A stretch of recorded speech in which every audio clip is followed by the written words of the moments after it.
Thank you. I'm very honored to be there at this first meeting, especially because of the theme of it, a global patient-centered view, which is interesting me a lot, of course. I apologize because I am not able at all to speak into Arabic, so I will do my best into English, which is a challenge too, but I will try. So, I must say that I would love to speak your language, and Aziz Bousfi began to teach me. I know 2 words at the moment, and maybe I will learn some more. We will say. I would like to thank you, Baxter Company, to inviting me to give this talk and this opportunity to share with you some of the outcome of the IPOPI surveys on patient needs and outlooks. What is IPOPI for those of you who wouldn't know? This is the Global Association of National Patient Organizations.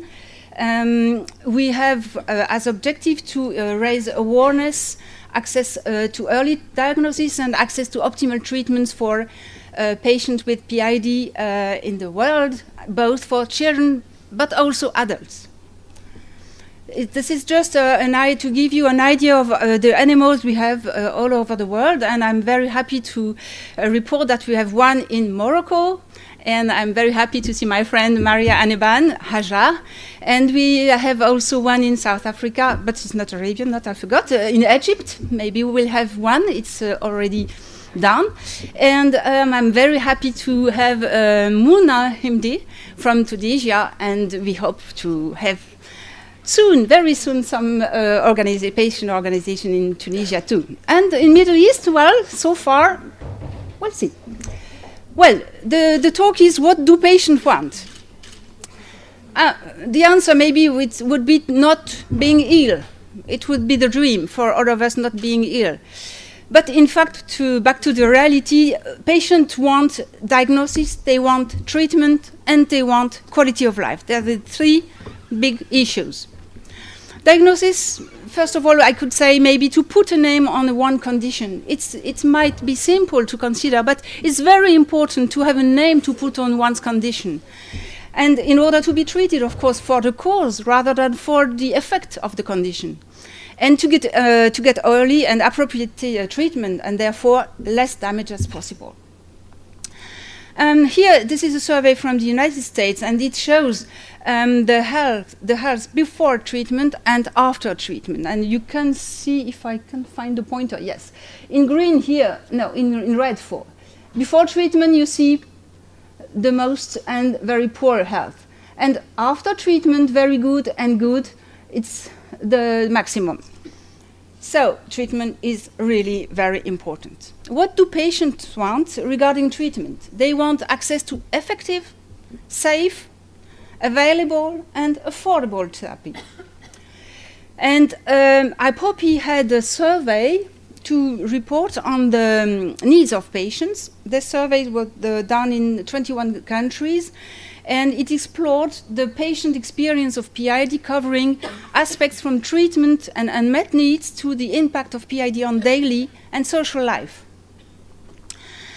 And first of all, in that study, in the survey, we saw that half of the patients had CVID, CVID, you understand, and half of them had both male and female, half. And regarding the treatment, they had half intravenous IG or subcutaneous IG. Overall, 76% were satisfied with the treatment, which is good news. So it's very important to have the treatment. It's the best thing to have.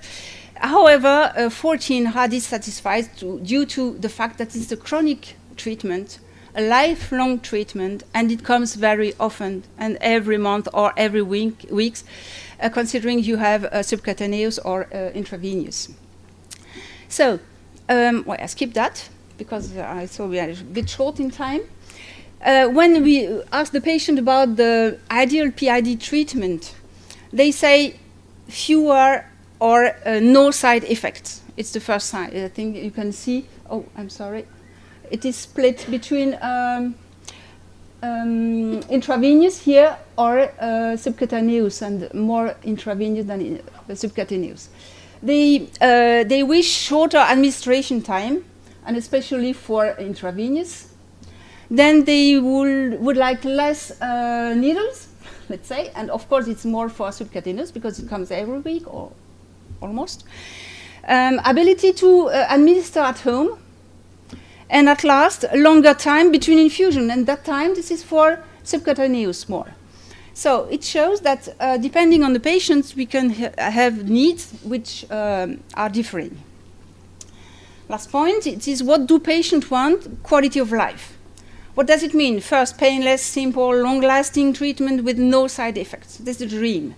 And feel well and have a normal life. In a chronic disease with the possibility of getting a treatment, a normal life, it's the aim we should all have.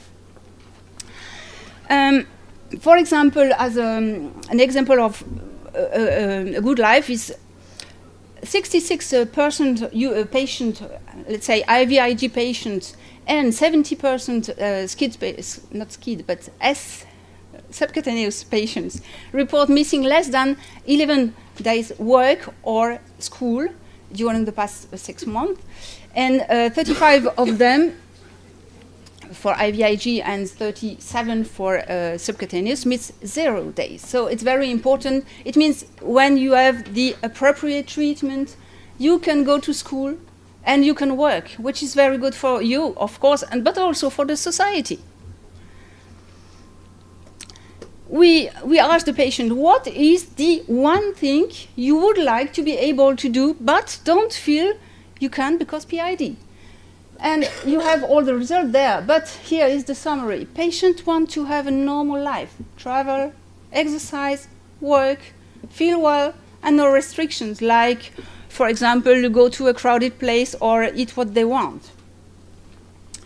So the conclusion of the survey is that while respondents express overall satisfaction with current treatments, IV or subcutaneous, there was nevertheless a desire for quicker treatment without needles or infusion, with fewer side effects in the future. And this presents an opportunity for new treatments. We will speak about that later.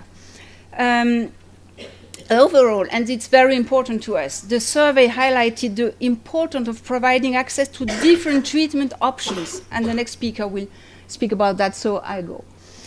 As I told you, IPOP is present in 54 countries, and so we have a knowledge about the barriers about treatment.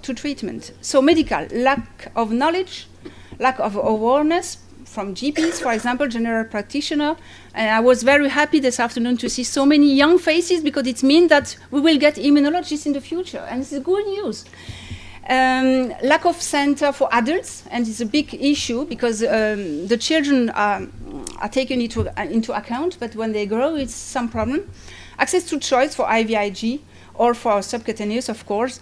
It depends on tenders in the hospital. It depends on the pharmacists also. The trough level is very important. A lot of patients have very low trough level. Shortage, of course, in IVIG or SCIG in some countries. Access to subcutaneous, and also access to home therapy for a chronic long life treatment is very important. And I would say also about subcutaneous, it's very important to have them at home, because I heard in some countries they have this, but only at hospital. So it increases the burden, because instead of going every 3 weeks or every month to the hospital, you have to go to every week. Other barriers are payment and reimbursement. It's a main issue in a lot of countries, and bureaucratic processes and no prioritization in health policies. IPOP led multi-stakeholder project, which is called PID Principles of Care. It lays out fundamental principles of care that should be met to reach, let's say, gold standards care for PIDs. It was published in Frontiers Immunology last December, and we have 6 key principles. First one is the role of specialized centers. This is rare conditions. Not every physician can know everything about it or about them, because there are so many. So it's very important to get specialized centers that work together in network with the support of other medical specialties. I've seen the subject of the Congress tomorrow, and it's about pneumology or gastroenterology, and it's very important for our conditions. And of course, transition care when you get older, what happens for the children who get adults. Principle 2 and 3, it's the importance of registries, and we had the talks previously about that. This is very, very important to have registries in as many countries as possible, and if possible, international research, because once again, there are rare conditions and we need a lot of people to have research on them. Principle 4 is the role of patient organization. Of course, it's difficult in some countries to have a patient organization because of cultural points. Of course, but you have to have in mind that a patient organization helps you on a social point of view, that's sure, but also for lobbying among the government, for the health policies. They are very strong to do that. They can also help you in education and also help you in data collection, because epidemiology is very important in our conditions.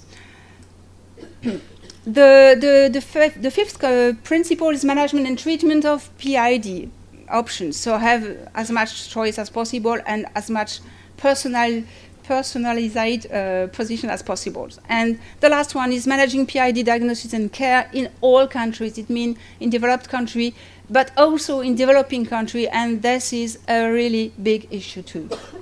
Conclusion. The need of the widest choice of available IG therapies is important for patients both IVIG and subcutaneous. The need of individualist therapy, I already said that, and patient choice, because the patient choice is very, very important regarding the compliance of the treatment, because it lasts years long. Improve patient survival in connection to higher IG dosing. It's really important to have a high trough level, because this has been demonstrated. Need of regulation, because we hear here and there that IG therapy could be generic treatment, and we can see that with our patient everywhere. It's the question of tolerance, and tolerance is different from one person to another one. Availability of appropriate therapy will result in an effective management and healthcare budget, and will also allow PID patients to live active and productive lives. We have to let people, and especially the health authority, understand the fact that when a patient has his treatment, he can work. So it's not a burden for the society. Conclusion for the future. We know all that the IG therapy will grow because you do a good job and our patients grow, so they need more. And the diagnosis improves too. So we have for the future strategy to facilitate absorption and dispersion of IG, but this will be the subject of a talk. I don't go further with that. Higher concentrations product to reduce infusion time. More speculative, let's say, or challenging intranasal IG therapy, not heard of at the moment, but maybe once. And of course, there are novel treatment options and advances to be expected in terms of gene therapy and recombinant alternative, but it's not for today. Gene therapy, yes, but recombinant alternative I heard about immunoglobulin is not for today nor for tomorrow. So thank you very much for your attention.